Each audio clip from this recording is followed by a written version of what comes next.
గుర్రములు వేగవంతమైన జంతువులు, బలమైనవి కూడా.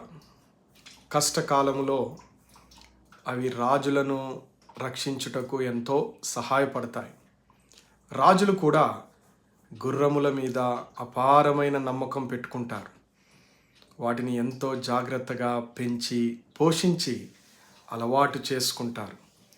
ప్రియ సహోదరుడా సహోదరి, ఒక గుర్రము పైనే రాజులు అంతగా విశ్వసిస్తే, గుర్రములను సృష్టించిన దేవుడు, గుర్రములకు ఆ బలమునిచ్చిన దేవుడు, ఈ లోకములో ఉన్న బలములన్నిటికీ ఆధారమైన దేవుడు మన ప్రభువైన యేసుక్రీస్తు వారు. సమస్త బలము, అధికారము, శక్తి, జ్ఞానము ఆయన సొత్తు. మరి ప్రభువును మనము ఎంతగా విశ్వసించవలెను.